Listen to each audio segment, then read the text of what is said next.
For Gene Shepard, author, raconteur, and commentator of the contemporary scene. Here's Gene.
This is nutty season, you know. You'll notice that I'm wearing a tie. It lights up, that's right. If you look on the other side, it's got a naked lady on it, but it is a tie. Now, what are you going to do about it? You know, when you're influenced by that kind of... I was influenced in this direction when I was a kid. You know, what can you do? My old man, for example, he used to bring home these things that he put under the coffee table to get my mother all, you know, she'd flip. She'd like to keep her house clean, you know. The old man would get these little plastic things. Looks like some dog been visiting the, you know. And she'd come in, she'd see that under the table, and she'd scream, oh! You know, the old man would sit there and he'd laugh and pick his teeth. You know, he had these rubber toothpicks he'd give to his friends. Well, yeah, he was one of them, you know, practical joke type. He loved to do that. I'll never forget the time he brought home the box of chocolates. You ever seen those? And he gave it to my mother, see. He said there's a celebrate the spring, and it had pink ribbons and all that stuff. And she said, oh, how nice. And he said, oh, it's all right. I just was walking along, and I thought of you, and it was a nice day. I just thought of you, and I just thought you'd like a little gifty. And my mother, you know, she just flipped out, you know. Women love this kind of stuff. She said, oh, that's so nice. Here, she says, I'm going to pass it around. He said, no, I want you to have the first piece. I bought it for you. Don't give it to the kids. It's for you. She said, well, all right. And she, you know, looks in there and picks out the biggest, juiciest chocolate, and she pops it in her trap. It was filled with liquid soap and cayenne pepper. I want to tell you, she had these aluminum rheostats she wore in her hair. You know, these curlers, they lit up. Radioactive.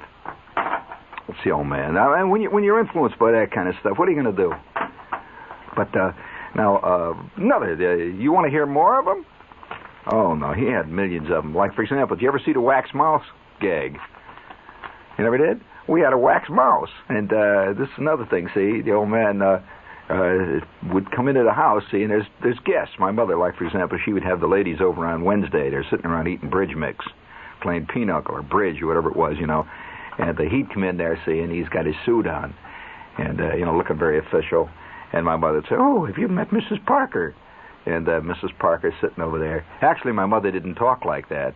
All her friends did. So she says, have you met Mrs. Parker? My old man comes, oh, Mrs. Parker, glad to meet you. And he'd walk over there, and, of course, they're all sitting there clawing away at the bridge mix. And the old man says, you might have had a little bridge mix?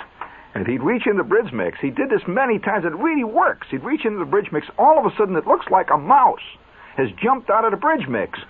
there's a mouse in there, and run right up his sleeve. It goes zap up his sleeve. And he goes, oh, there's a mouse. And he runs out, he's flapping his arms, yell, oh, the mouse, run up my sleeve. And the ladies all go, ah, woo! And that's his wax mouse gag. Now, you know how he did it, huh? Did you know how he did it? He had a whack. Yeah, he's got a string, see, in the other hand, see? And the string goes up right up his sleeve, see? It goes around his neck and underneath his shirt, see? And way down under the other arm, see? And he carries this little wax mouse in his hand. It looks exactly like a real mouse, a little gray mouse, had little eyeballs and everything, see? And then he just drop it in the bridge mix, see? When everybody's looking, he just drop it with his hand down, and then you see it. Suddenly you see a mouse. He's, a mouse! Whoop! And then he whip his other hand, and up the mouse goes, up his sleeve. And, of course, the old man is running around down the basement. The ladies are screaming. So when you're influenced by that kind of stuff, what are you going to do? I mean, the worst humor, the worst kind of humor is the practical joke. That's the worst. Now, there are all kinds of practical jokes, and none of them worth a damn. And none of them. But there are all kinds of practical jokes. All right, I'll tell you others. Some of the most elaborate practical jokes. One of the most famous practical jokers in history, if you like those terrible jokes. Of course, I've seen some bad ones pulled, but like the time. Well, I'll tell you one of the worst practical jokes that ever happened. Did you hear about the one in the Opera House, the famous Opera House in London? Well, see, a practical joker has a special type of mind. To begin with, he has a mind that's vaguely atrophied. You got to understand that, because the practical joke next to the pun is the worst kind of humor there is. I mean, after all, you see. Have you ever seen a whoopee cushion being used? You don't know what it is? Well, I'm not going to explain it to you, friend. If you don't know what a whoopee cushion is, then I'm not going to be the one to bust your innocence there. So you ask your local decadent friend what it is, and he'll tell you. So I've seen these in use. So that's the kind of life I've lived. Well, I'll tell you one of the worst, sneaky, rotten, stinking practical jokes that was ever pulled in history. It's a famous one. And if you know anything about the history of practical jokes, you know this one. That there was a famous member of the peerage in England. This was back in the 1890s. In fact, it's such a famous joke that it has survived, and people still talk about it. And that's making it, man, for a practical joker. When they're talking about it 70 years later, that's something else. Well, what he did, he had some money. He's getting kind of old, and he figured he can't take it with you, And he had some dough. And so he decided to have an opera party for his friends, which included large numbers of the peerage, knights and ladies, baronets and baronesses and all that kind of stuff, see. So with that, he had this fantastic dinner party before the opera. And he specified that they must wear, it was the summer, kind of like in May, and he specified that the gentlemen must wear white coats. The gentlemen must wear white coats, and the ladies must be dressed in white. And it was a kind of thing. They called it a white celebration or something like that. See? So they did. They all came, and the ladies were dressed in white coats, white beautiful gowns and all that stuff, and they're all sitting around at the tea party and having this elegant afternoon. And then the carriages came up, to take them to the opera. Well, he had his man hand out their engraved tickets, which they had received to this performance of Lohengrin, which is a very elegant opera. And this famous German opera company was in town with the famous tenors and the famous Wagnerian sopranos. And all the critics were going to be, big first night type thing. Say, well, these tickets were worth like $40 a shot.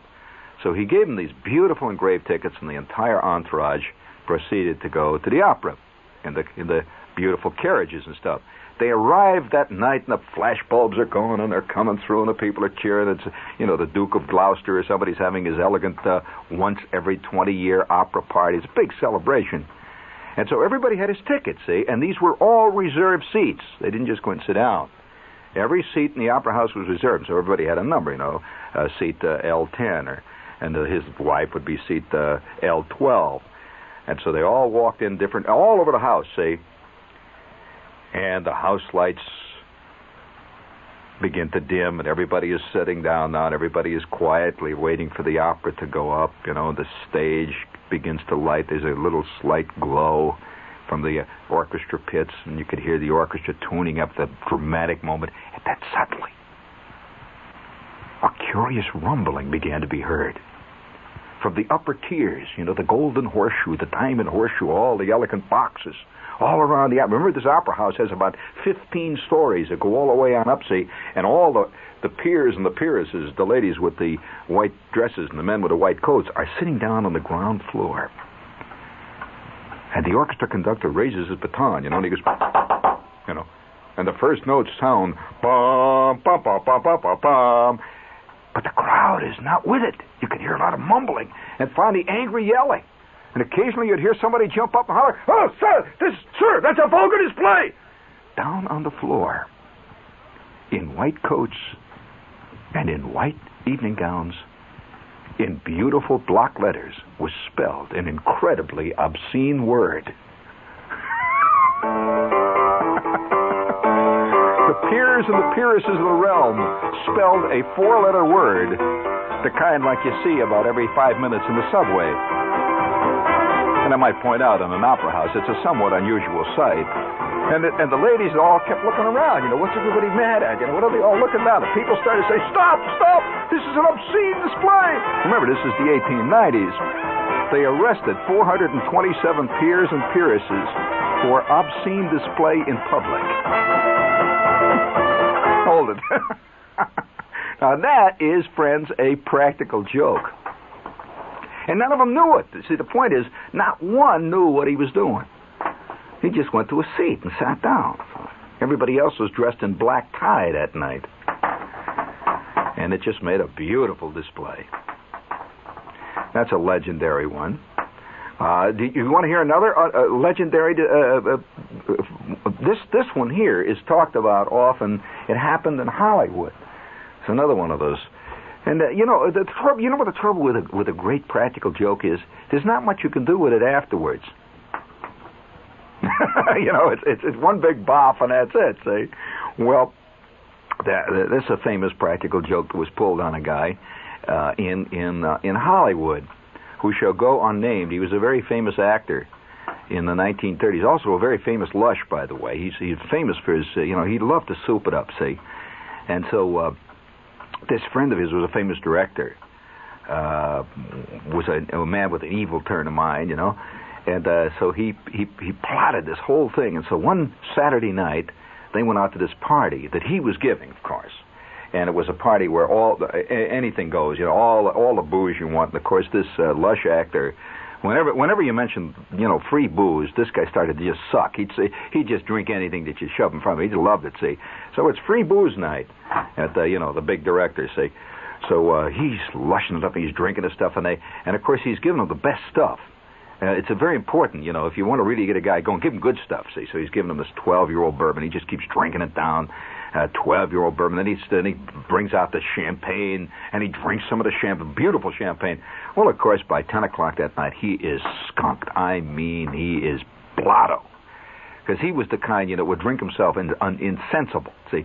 So, blah, he's laying there hollering, and everybody says, come on, have another one, and blah, he drinks another one. And sure enough, zap, he's out. He's laying there. Well, with that, the director picks him up, and he spirits him away. And they say, I'll take him home, see. Well, his buddies who were in on the gag says, okay, let's go, see. So they take him home to his house. Now, remember, he's been out of his own house, see, for like 12 hours or so, see, because he'd come to the party and all that stuff. And they put him in his bedroom on the floor. They just lay him on the floor. But before they do that, they completely undress this guy, and they put on him a shroud, which they got at a local funeral party. You know what a shroud, like, the kind of thing, it looks like a ghost. See, they put a shroud on this guy. See, he's completely bloody. He doesn't know what, he's asleep. See, he doesn't know what's going on. They lay him out on the floor, see. Okay? Well, hours go by. This guy's laying there sound asleep, and now the house is empty. Sound asleep. Hours go by. Well, now it's about 10 o'clock the next morning, and he's starting to slowly come to. Starts to look on. Looks around. His head is as big as 5 watermelons, blown up with gas. And his tongue, his tongue feels like a roll of barbed wire. Ugh. That terrible feeling. Ugh. He has this feeling like the Yugoslavian army has marched right through his mouth, in their stocking feet. Makes up his eyeballs are bugging. Well, he's used to this. See, this guy's living a life of nothing but hangovers. See, so he's just laying there waiting for things to calm down. He's waiting for his eyes to focus. See, he figures it's all going to go away. See, and his eyeballs are laying there, and he's wobbling around, and his eyeballs are spinning, but it ain't going away. He's looking up at the ceiling, and he's looking up. He's looking up at his bed. He sees his bed on the ceiling. It ain't coming down. He looks over to the left, and he sees his chest of drawers where he keeps all his false wigs and stuff. It's up on the ceiling. Ain't no ceiling. He's laying on the ceiling, see? He looks around, and right next to him is the light fixture on the ceiling. With the bulbs? He's floating upside down in his own house. He's laying on the ceiling. He crawls flat. He's afraid he's going to fall now. See? He crawls into the next room. All the dining room furniture's up there. My God almighty. And then he looks at it, and he sees it. He sees what he's wearing. It takes about 5 milliseconds to hit him, and then...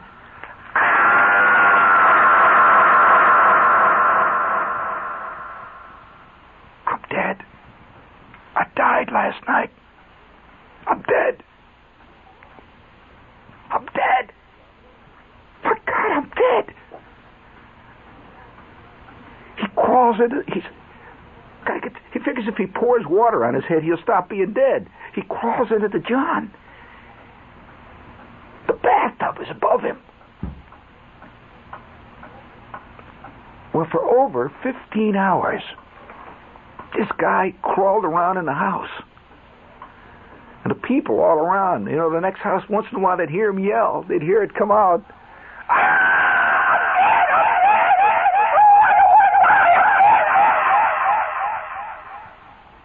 He was dead, and he was in heaven or hell or something.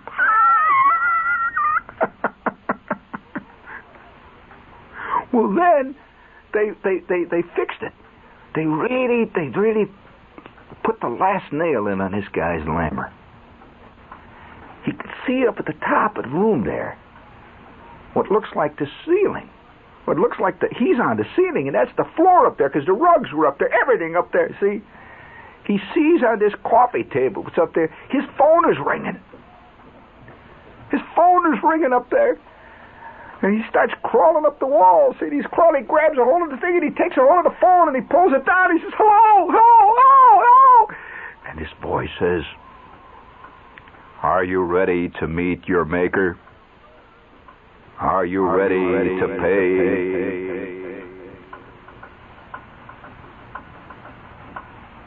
He falls back. He's getting a telephone call from God. He hangs up the phone, and it hangs, it dangles. And that was the first instant that he realized he'd been had. His phone was dangling.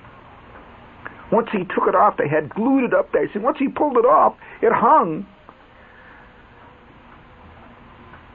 His phone is dangling. And he struggles to the front door, see? And he opens the door and crawls out, and there's 28 million people waiting. They have gotten all the Hollywood reporters, everything.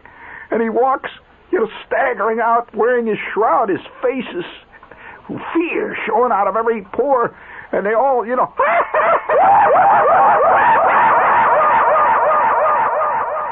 That, by the way, is a story that has been suppressed for many. This is a famous story. And you know that guy went so totally on the wagon from that instant on that he became known as a famous party poop. This guy wouldn't even let people drink Coke at his parties because he was afraid he was going to die when he... Well, now, listen, I'll tell you other ones. I mean, I shouldn't tell you this. That one of the worst jokes that I ever saw played, a real... it caught me. Have you ever been caught in one? A real one.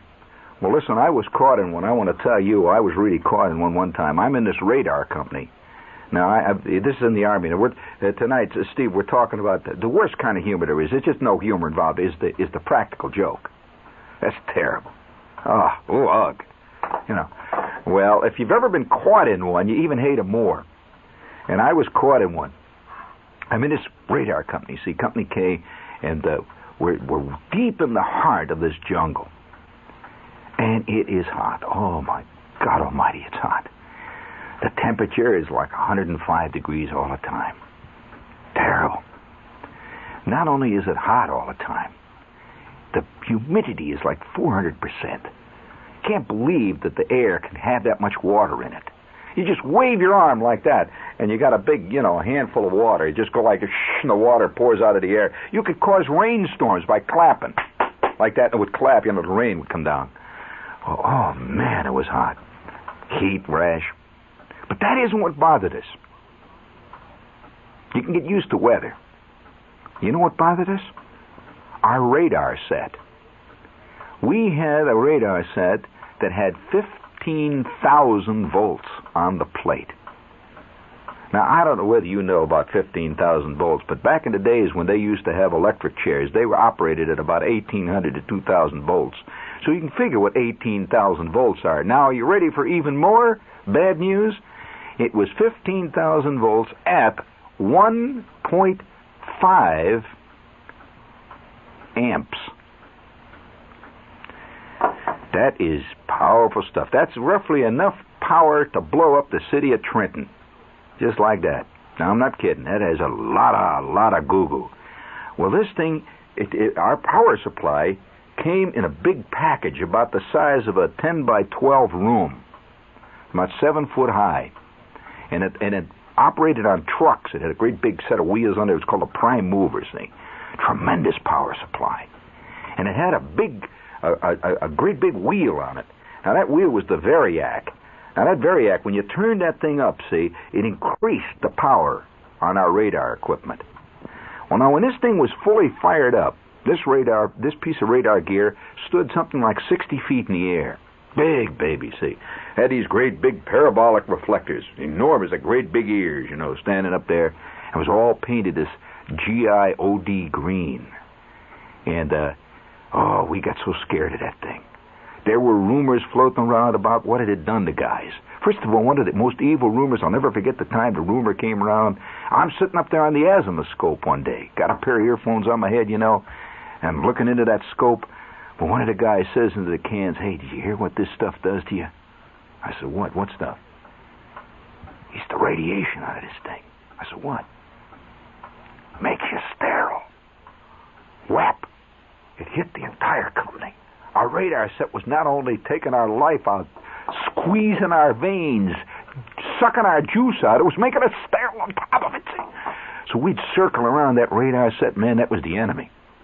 And it went 24 hours a day. 24 hours a day with this generator set back in the vines there, and it was called the Leroy engine. And you ever hear the Leroy generator? Yeah, see, so we'd go.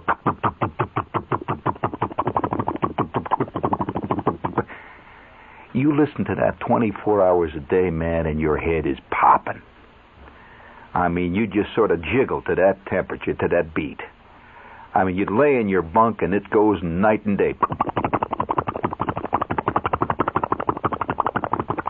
Oh, 24. Try that on for size for 2.5 years, friends, and you'll know that your head is turned to jelly. Well, it's popping away there, see. The biggest fear we had, though, was that 15,000 volts. There were rumors that in one company one time, 3 GIs were working on the power supply, and it had been turned off for over 3 weeks. And just the power retained in the condensers. Boom! Ionized. 3 GIs, nothing found of them. Just pow! Ionized. 3 GIs. turned into a purple haze. And they just blew away when the wind came. Well, we were scared. And every couple of days we'd have to turn this thing down, see, and check the tubes and all that jazz. That's when it scared us. Because then you'd have to start messing with them controls, turning it down. And one day, we're down for repairs. We've been tuning the antennas. We've been working on the power supply and doing something with the azimuth scope. And we start to fire up. Lieutenant Cherry comes out of his tent. He says, all right, okay, you guys over there in the power supply, turn out the filaments. Throw them filaments on. I want to see them filaments on those 1600s on now. Let's go. And so, gung, gung, gung, gung. Guys are throwing relays. And every time they throw a relay, they'd start moving back. Gung, gung. Red lights, green lights are going on, blue lights. Gung, gung, gung. Now the filaments are on. So 2 minutes go by, and the big green light comes on. Means the tubes are warmed up. It's ready to go. With that, Lieutenant Cherry says, all right, turn it up to 2 kilovolts. 2 kilovolts. Give me 2 kV on a plate. And so poor old Ernie, he grabs a hold of that big wheel, see, and he starts to turn it up. And the meter goes up to 2 kilovolts. Now, and whenever we started to turn up that 15,000 volts, guys would start backing away, see, because we always expected it. For a year and a half, we expected that thing to blow up. You know how it is? You expect disaster all your life, and you never really are ready for it when it hits. So Ernie turns it up to 2 kV. And so Lieutenant Cherry says, everything reading okay up there? You guys up on the top? Everything reading all right? So we say, yo. You know how it is, George. Whenever anybody asks you, yo, holler, yo. So he says, turn it up to 3 kV. Everything reading okay up there? Yo. Everybody's reading his meter. All right, turned up to 4 kV. Move it up now. Come on, let's go. Ernie turns it up to 4 kV, and all of a sudden, out of the top of that power supply pack, there's this thin wisp of blue smoke. It's coming out, and a sound is going.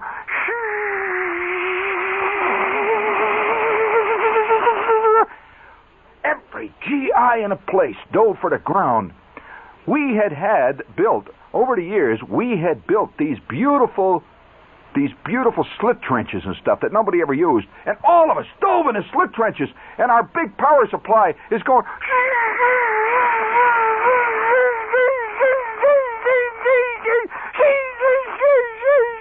Blue smoke is pouring out of it. Blue smoke is trailing to the skies. The guys are laying there. Everybody figures it's all over. It's now going. And then it goes. Made a little pop.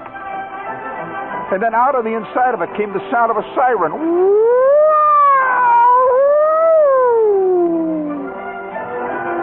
And we all laid there and waited. And then we realized somebody had stuck one of those bombs in this thing. You know the kind of bombs that they put in cars and it says turn on the ignition, surprise your friends? You ever seen those? You didn't. Haven't you ever heard of those? That make a whistling sound and then they blow up and make smoke? Oh, listen, that's responsible for a lot of unexpected laundry bills, friends. Unexpected. And we just lay there. And Lieutenant Cherry come up out of his hole with his GI helmet on. He's all right. I'm going to find out who put that damn bomb in that power supply, or I'm going to bust every stripe in his outfit. Now, any of you know who done it? I'm going to bust you right down to buck. That's been censored. Now, all you get out of them holes, and we're going to start an investigation. We never did find out who did it. All I know is from that time on, nobody really took radar seriously. Just sort of a big tinker toy.